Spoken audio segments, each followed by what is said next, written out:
शिक्षा मनुष्य की तरह जीवन जीना चाहते हैं तो आज के युग में शिक्षा का महत्व भी रोटी के बराबर का है। हम आज अगर इस मुकाम पर पहुंचे हैं तो उसका कारण लगातार हमारे सीखने की प्रवृत्ति है और इस प्रवृत्ति को लगातार युगों युगों से सुधारने का कार्य करते आए हैं हमारे शिक्षक। तो चलिए बात करते हैं आज ऐसे ही व्यक्तित्व के बारे में जिनके जन्म दिवस को शिक्षक दिवस के रूप में मनाया जाता है। जी हाँ, मैं बात कर रहा हूँ डॉक्टर सर्वपल्ली राधाकृष्णन जी की।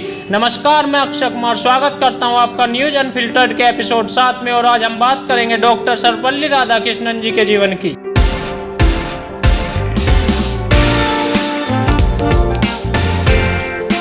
डॉक्टर राधाकृष्णन का जन्म उस समय की मद्रास प्रेसिडेंसी के चित्तूर जिले के तिरुतनी ग्राम के एक तेलुगु भाषी ब्राह्मण परिवार में 5 सितंबर 1988 को हुआ। इनके पिता का नाम सर्वपल्ली वीरस्मय और माता का नाम सीतम्मा था। राधाकृष्णन का बचपन तिरुतनी एवं तिरुपति जैसे धार्मिक स्थलों पर ही व्यतीत हुआ। प्रारंभिक शिक्षा क्रिश्चियन मिशनरी संस्था लुथरन मिशन स्कूल तिरुपति में हुई। इसके बाद इन्होंने मद्रास क्रिश्चियन कॉलेज मद्रास से शिक्षा प्राप्त की। अध्ययन काल में ही राधाकृष्णन ने बाइबिल के महत्वपूर्ण अंश भी याद कर लिए। इसके लिए इन्हें विशिष्ट योग्यता का सम्मान प्रदान किया गया। इस समय इन्होंने स्वामी विवेकानंद और अन्य महान विद्वानों का अध्ययन किया। इसके बाद इन्होंने 1905 में कला संकाय परीक्षा प्रथम श्रेणी में उत्तीर्ण की। उन्हें मनोविज्ञान, इतिहास और गणित विषय में विशेष योग्यता की टिप्पणी भी उच्च प्राप्तांकों के कारण मिली। 1909 में 21 वर्ष की उम्र में डॉक्टर राधाकृष्णन ने मद्रास में अध्यापक के तौर पर दर्शन शास्त्र पढ़ाना प्रारंभ किया। यहाँ इन्होंने 7 वर्ष तक न केवल अध्यापन कार्य किया बल्कि स्वयं भी भारतीय दर्शन और भारतीय धर्म का गहराई से अध्ययन किया। इस कारण राधाकृष्णन ने तुलनात्मक रूप से यह जान लिया कि भारतीय अध्यात्म बहुत समृद्ध है और क्रिश्चियन मिशनरियों द्वारा हिंदुत्व की आलोचना सरासर गलत और निराधार है। इन्होंने निष्कर्ष निकाला कि भारतीय संस्कृति धर्म, ज्ञान और सत्य पर आधारित है। दर्शन शास्त्र के तत्कालीन प्रोफेसर राधाकृष्णन के दर्शन शास्त्रीय ज्ञान से अत्यंत प्रभावित हुए। उन्होंने राधाकृष्णन को दर्शन शास्त्र की कक्षाओं से अनुपस्थित रहने की अनुमति प्रदान कर दी, लेकिन इसके बदले यह शर्त रखी गई कि वह उनके स्थान पर दर्शन शास्त्र की कक्षाओं में पढ़ा दे। तब राधाकृष्णन ने अपने साथियों को ऐसे प्रभावशाली व्याख्यान दिए जिनसे वे शिक्षार्थी भी चकित रह गए। 1912 में डॉक्टर राधाकृष्णन की एक लघु पुस्तिका प्रकाशित हुई जिसका शीर्षक था मनोविज्ञान के आवश्यक तत्व। दर्शन शास्त्र में एमए करने के पश्चात 1918 में वे मैसूर महाविद्यालय में दर्शन शास्त्र के सहायक प्रधानाचार्य नियुक्त हुए। बाद में उसी कॉलेज के प्रधानाचार्य भी रहे।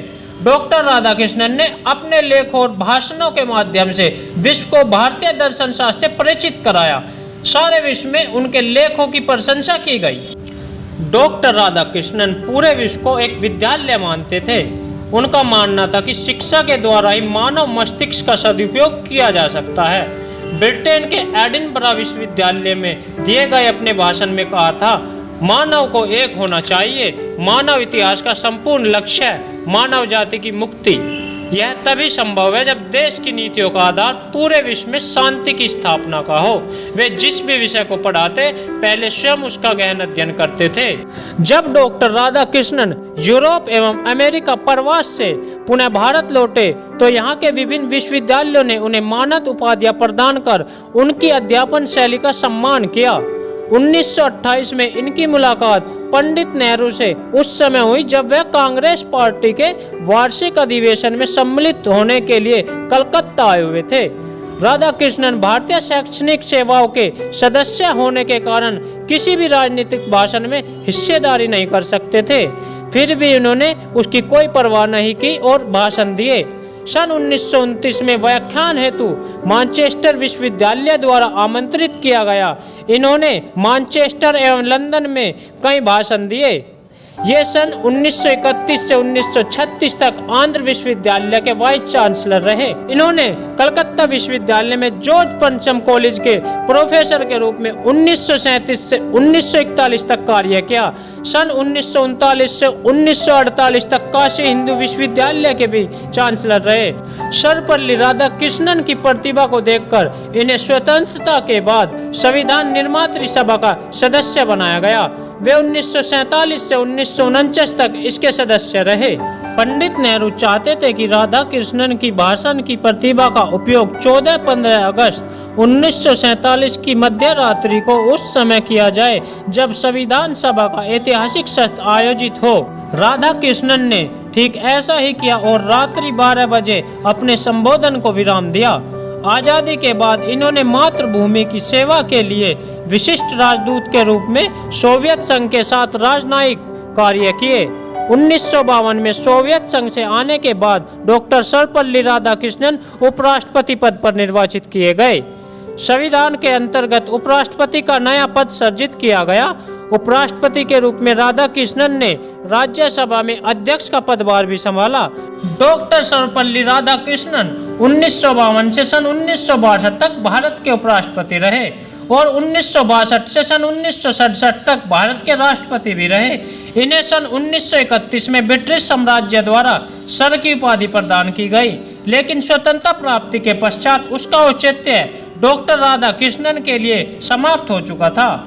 डॉक्टर राधाकृष्णन जी को उपराष्ट्रपति पद पर रहते हुए भारत के प्रथम राष्ट्रपति डॉक्टर राजेंद्र प्रसाद ने 1954 में उन्हें उनकी महान दार्शनिक एवं शैक्षणिक उपलब्धियों के लिए देश का सर्वोच्च अलंकरण भारत रत्न प्रदान किया गया। डॉक्टर राधाकृष्णन के राष्ट्रपति कार्यकाल के दौरान उनके छात्रों और दोस्तों ने उनसे 5 सितंबर को अपना जन्मदिन मनाने की अनुमति मांगी। इसके लिए डॉक्टर सर्वपल्ली राधाकृष्णन से काफी गुजारिश की गई। हालांकि डॉक्टर राधाकृष्णन ने इस तरह के भव्य प्रदर्शन से इनकार कर दिया था। डॉक्टर राधाकृष्णन ने इस जगह कहा कि उनका जन्मदिन मनाने की बजाय अगर समाज में शिक्षकों के योगदान को मान्यता देने के लिए यह दिन शिक्षक दिवस के रूप में मनाया जा सकता है, तभी से डॉक्टर राधाकृष्णन जी के जन्म दिवस को शिक्षक दिवस के रूप में मनाया जाता है। इनकी सरलता, दृढ़ता और विनोदी स्वभाव को लोग आज भी याद करते हैं। 17 अप्रैल सन 1975 को ऐसे महान व्यक्तित्व ने इस दुनिया को अलविदा कह दिया।